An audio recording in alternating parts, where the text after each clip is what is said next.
சத்யா அவர்கள் வந்து 2016க்கு முன்பிருந்தே களத்தில் வந்து கடுமையாக உழைக்கக்கூடியவர்கள். வேலூர் போன்ற இடைத்தேர்தல்கள் நடந்த காலகட்டங்களில் அங்கேயும் வந்தெல்லாம் பிரச்சாரம் வந்து செய்தவர் தான்.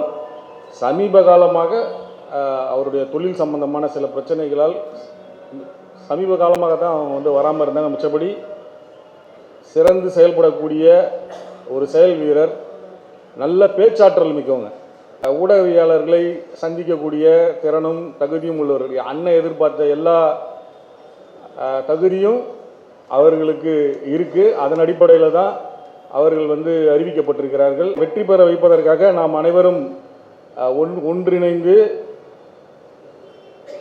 நிறைய பேர் களத்துக்கு வரணும். நம்ம சந்தி பெருமாள் ஐயா சொன்னது மாதிரி நாம் இங்கே மட்டும் இருந்து இங்கே பேசிட்டு இங்கேருந்து போகிறது மட்டுமே நமக்கு இது கிடையாது. நாம் தெருக்களில் சத்யா அவர்கள் கூட நம்ம இருக்கும்போது தான் அதனுடைய பலம் மிச்சவர்களுக்கு தெரிய வரும். அந்த வேலையை நம்ம செய்யணும். இப்போ இருக்கிற கூட்டமே பத்தாதுன்னு நான் நினைக்கிறேன். அவர் 30-40 பேர்னு நம்ம சந்தி பெருமாள் சொன்னார். நான் 2016லேயே 30 பேரோட தான் பயணிச்சுட்டு இருந்தேன். அது நிறைய பேருக்கு தெரியும். அப்போ இருந்தவங்க எல்லாருக்குமே தெரியும். நான் எப்போவுமே 30 பேர் 40 பேரோட தான் பயணிச்சிருக்கேன். 2016 கிடையாது, 2026. அதனால் குறைந்தபட்சம் நம்ம 3 மடங்கு 4 மடங்கு வந்து நம்ம அதிகமான நபர்களோட நம்ம பயணிக்கிறோம் அப்படின்னு நம்ம உறுதி எடுத்துக்கிட்டு நாம் வந்து வேலை செய்யணும்.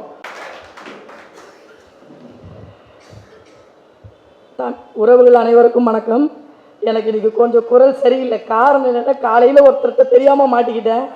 அவருக்கு புரிய வைக்கிறதுக்குள்ளே எனக்கு ரொம்ப கஷ்டமாக இருந்ததுனால தொண்டை சரியில்லை. உறவுகள் அனைவருக்கும் வணக்கம். என் பெயர் சத்யா பாஸ்கரன், திருவொற்றியூர் தொகுதி. என்னோடய தொழில் பார்த்திங்கன்னா, நிறைய பேருக்கு என்னை பற்றி தெரிஞ்சிருக்காது. ஒரு 10 வருஷத்துக்கு முன்னாடி தான் களத்தில் ரொம்ப வீரியமாக இருக்க முடிஞ்சுது. குழந்தை பிறந்ததுக்கு அப்புறம் கொஞ்சம் குழந்தையோட செலவைக்க வேண்டிய நேரம் இருந்ததுனால களத்தில் சரியாக என்னால் செயல்பட முடியலை. மற்றபடி ஊடகத்தில், சமூக ஊடகங்களில் ஆக்டிவாக தான் நான் வேலை செஞ்சுட்டு இருக்கேன் இன்றைக்கி வரைக்கும். ஐயா என்னை தொடர்ந்து பார்த்துட்டு தான் இருக்கார். அதனால தான் உங்களுக்கு என்னை பற்றி பரிந்துரை செஞ்சுருப்பார். ஏன்னா 10 வருஷத்துக்கு முன்னாடி ஆர்கே நகர் தேர்தல் நடந்துட்டு இருந்தது. ஐயா கலைக்கோட்டு உதயம் இருந்தாங்க. அவர் யாருன்னு கூட எனக்கு தெரியாது. ஆனால் அவருக்காக வேலை செய்யணும்னு என்னை தூண்டின ஒரு யாருன்னு கேட்டிங்கன்னா, முத்துக்குமார் அண்ணன் முத்துக்குமாரோட இறப்பு தான் என்னை இந்த தமிழ் தேசிய பாதைக்குள்ளே இழுத்துச்சு. உண்மையாக சொல்லுறேன். அது வரைக்கும் இந்த நீங்கள் எல்லாம் சொல்கிறீங்க தற்குறின்னு, அப்படி ஒரு தற்குறி தான் நான். ஏன்னா முத்துக்குமார்னு ஒரு அண்ணன் இறக்கலைன்னா தமிழ் தேசியம்னா என்ன, உண்மையான தமிழ் உணர்வுனா என்னன்னே எனக்கு ஊட்டுனதே அண்ணன் தான். ஏன்னா அன்றைக்கெலாம் நான் வந்து ஒரு சினிமா பார்க்குறதும் வெளி உலகத்தை சுற்றி பார்க்குறதும் இப்படி தான் இருந்தது என்னோடய வாழ்நாள். அண்ணனோட இறப்பு, ஏன் இவர் இறந்தார், ஒரு நண்பர் சொன்னார். முத்துக்குமார்னு ஒருத்தர் இறந்துட்டார், அவரோட இறப்பில் இருக்கிறோம்.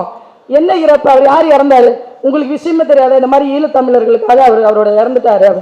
மறுநாள் காலையில் பேப்பர் வாங்கி நான் படிக்கிறேன். அதில் முத்துக்குமார் அண்ணன் இறப்புக்கு முன்னாடி அவர் எழுதின கடிதங்களை படிச்சிங்கன்னா நீங்கள் உங்களுக்கு வேற எதுவுமே தோணாது. தமிழர், தமிழ்நாடு, இதை தவிர்த்து உங்களால் எதையும் யோசிக்க முடியாது. ஏன்னா நம்ம தமிழர் எப்படியெல்லாம் பாடுபட்டு அங்கே செத்துட்டு இருந்தான். ஆனால் அது எதையுமே தெரியாமல் நம்ம இங்கே எல்லாரும் சாதாரணமாக பார்க்குக்கு போகிறதும் பீச்சுக்கு போகிறதும் சினிமாவுக்கு போகிறதுமா நம்ம வாழ்ந்துட்டு இருந்தோம். அவன் ஒருத்தன் தான் எங்கள் அண்ணன் தன் உடையே கேடயமாக வச்சு இந்த மக்களுக்கு இதை கொண்டு போய் சேர்த்தே ஆகணும். இவனுங்க இப்படி மூடர்களாகவே இருக்கிறானுங்களே, இவனுங்களுக்கு இன உணர்வே இல்லையே, அங்கே என் இனம் கொத்து கொத்தா சாவுதேன்னு தான் உடலையே உயிரையும் கேடயமாக பயன்படுத்தி அவனோட இறப்பின் மூலமாக என்னை இந்த தமிழ் தேசியத்துக்குள்ளே கொண்டு வந்தார். அந்த தமிழ் தேசிய பாதையிலேருந்து நான் இந்த 10 வருஷமாக துளிய விலகாததுக்கு இன்னொரு காரணமும் இருக்கு. அது நீங்கள் எல்லாரும் தான். அது ஏன்னா நான் அன்னைக்கு பார்த்த அதே முகங்கள் தான் இன்னைக்கு நான் பார்க்குறேன். ஒருத்தர் கூட பின்வாங்கலை. ஏன் பின்வாங்கலை? யாருக்கும் பொழப்பு இல்லையா? யாருக்காவது உங்களுக்கு சீமான் அண்ணன் பணம் கொடுக்குறாரா? உங்களுக்கு எவ்வளோ கஷ்டங்கள் இருக்கு. அண்ணன் மணிக்குமார் அண்ணனோட ஃபேமிலி இஷ்யூ எனக்கு தெரியும். அக்கா எவ்வளோ கஷ்டப்பட்டிருக்காங்கன்னு எனக்கு தெரியும். அப்படிலாம் பார்க்குறப்போ இவங்க ஏன் இன்னும் இந்த கட்சிக்குள்ள பயணிக்கிறாங்க? இவங்களுக்கு என்னதான் செஞ்சிச்சு இந்த நாம் தமிழர் கட்சி? ஒண்ணுமே செய்யாது. கடைசி வரைக்கும் ஒன்றும் செய்ய வேண்டாம். எங்க தேவை, ஏன் அண்ணன் சீமான் என்ன நம்பி நிற்கும் பொழுது அவருக்கு எப்படி அவருக்கு கூட இருந்து அவரை மொத்தமா நம்மளால கவனிக்க முடியாது. ஆனா அவரோட குரல் பதிவா இருந்து என்னால முடிஞ்ச 10 பேருக்கு நான் பதிவு செய்யணும், இந்த விஷயங்களை கொண்டு போகணும். ஒரு மனிதன் கடைசி வரைக்கும் எவ்வளவு வருஷம் கத்த முடியும்? அவரோட வயது என்ன இன்னைக்கு? அவர் ஏன் கத்தணும்? நிறைய பேர் கேட்கிறாங்க. சீமான் சொகுசு வாழ்க்கை வாழ்றார், உங்களுக்கு என்ன தெரியும்? வாழட்டும்ன்ற சொகுசு வாழ்க்கை வாழட்டும், எவையோட வாழ்றான். முக ஸ்டாலின் என்ன பிறக்கும் பொழுது என்ன முக ஸ்டாலின் அப்பா கருணாநிதி என்ன பஞ்சு மேட்டையில தாளாட்டாங்களா அவரை? இல்லையே. இன்னைக்கு உன் பிள்ளை என்ன மாதிரியான காரில் பயணிக்கிறான்? எப்படி அவனுக்கு வந்தது இந்த சொத்தெல்லாம்? அப்படி நம்ம கவனிக்கிற பையன் அண்ணன் சீமான் 2 லட்சம் ரூபாய் வாடகையில் இருக்கட்டும், 20 லட்சம் ரூபாய் வாடகையில் இருக்கிற தகுதியுள்ள ஒரு மனிதர். அவருக்கு நாங்களே செலவு செய்து அவரை நான் அந்த மாதிரியான ஒரு அரண்மனையில வாழ வைக்கணும் அப்படின்னு நான் எல்லார்கிட்டையும் சொல்லிட்டு இருப்பேன். ஏன்னா ஒருத்தன் கத்துறான்னா ஏன் கத்துறான்? அவனுக்கு என்ன தேவை இருக்கு? ஏன்னா உங்களுக்கு அங்க பணம் வருது, இங்க பணம் வருது. நான் ஒரே வார்த்தை சொன்னேன், எங்கேயும் பணம் வர வேணாம், என்ன கேட்டா நான் கொடுப்பேன். என் மக்கள் ஒருத்தரும் அவனுக்கு 10,000 சம்பளம் இருக்கும், சீமான் அண்ணன் செலவுக்கு 2,000 கொடுனா நம்ம கொடுப்போம். ஏன்னா என் கடைசி நம்பிக்கை எங்க அண்ணன் சீமான் தான். முடிஞ்ச அளவுக்கு அந்த உயிரை காப்பாற்ற நாம எல்லாரும் சேர்ந்து பாடுபடணும். எந்த வகையில பாடுபடணும்? அவரை கத்த விட்டு நம்ம பாடுபடக்கூடாது, அவரோட குரலை நம்ம இருந்து பாடுபடணும், அவ்வளவுதான். அதற்காக தான் ஐயா கோகுல் ஐயா வந்து எனக்கு பாத்தீங்கன்னா 10 வருஷத்துக்கு முன்னாடி எந்த நம்பிக்கையில ஒரு நாள் முதல் நாள் அப்பதான் அவரை நான் பாக்குறேன். ஆர்கே நகர் தேர்தல் தொகுதிக்கு போயிட்டு இருக்கோம். என் பின்னாடியே ஒருத்தர் வராரு, யாருன்னு எனக்கு தெரியல. யாரு இவர், ஏன் நம்ம பின்னாடி வராரு?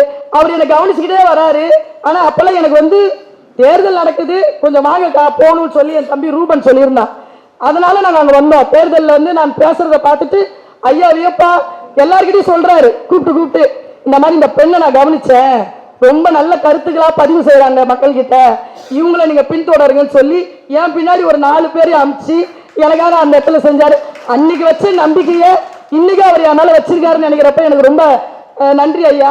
என் மேல வச்சிருக்க நம்பிக்கைக்காக ஐயா வச்சிருக்க நம்பிக்கை மாதிரியே உங்க எல்லாரோட நம்பிக்கையும் பெற்றவளா நம்ம திருவொற்றியூர் தொகுதியோட வெற்றி பெற்ற ஒரு வேட்பாளரா நிச்சயமா நான் வருவேன்.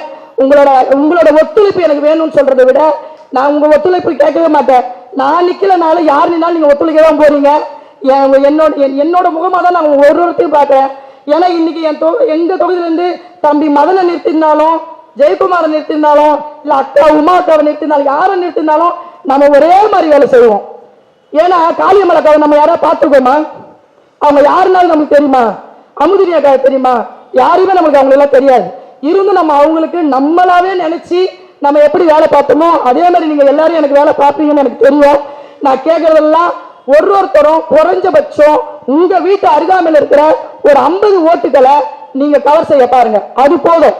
ஏன்னா ஏற்கனவே நம்மளை பத்தி தெரிஞ்சவங்க நம்மளை தவிர வேற யாருக்குமே ஓட்டு போட மாட்டாங்க. நம்மளை உணர்ந்துதான் நம்ம கட்சிக்குள்ள பயணிப்பாங்க. ஏதோ ஒரு பொத்தம் போட்டா ஓட்டு போடுறதா நாம் தமிழர் கட்சிக்கு ஆகவே ஆகாது. ஏன்னா நம்ம பணம் கொடுத்தோம், பதவி ஆசைகளை காட்டியோ நம்ம ஒருபோதும் நம்ம மக்கள் கிட்ட போனதே கிடையாது. இப்பயும் பாக்குறாங்க மக்கள், நம்மளை பாக்குற ஒரு பார்வை என்ன தெரியுமா? அவனுக்கு நேர்மையான பசங்கப்பா. என்ன நேற்று வந்து உளவுத்துறையில இருந்து என்னை வந்து விசாரிச்சிருக்காங்க.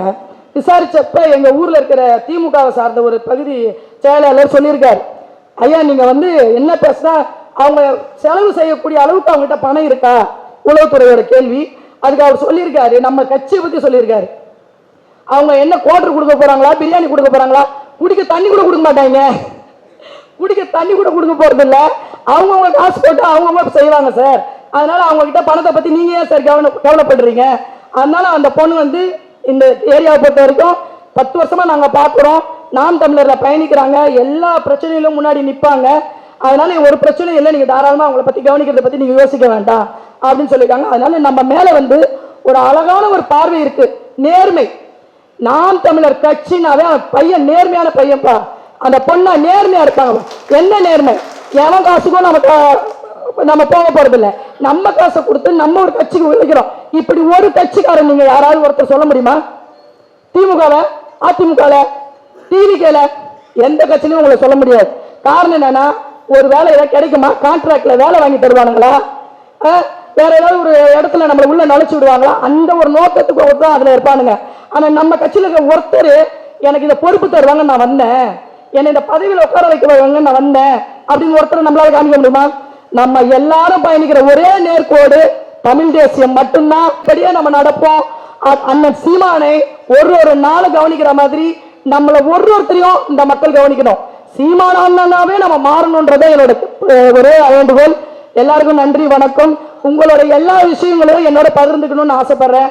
ஏன்னா உங்க தொகுதியில் என்ன, உங்க ஊருக்குள்ள உங்க தெருவுக்குள்ள ஒரு சின்ன பிரச்சனை கூட நடக்கலாம், அதை கூட கவனத்துக்கு கொண்டு வந்தீங்கன்னா, அதனால உங்க தெரு பிரச்சனைகளும் நீங்க எனக்கு கொண்டு வாங்க. நான் என்னால முடிஞ்ச அளவுக்கு அதுக்கான தீர்வுகளோடு அந்த ஏரியாக்குள்ள நுழையிறதுக்கு நான் முயற்சி செய்யறேன். நன்றி, வணக்கம்.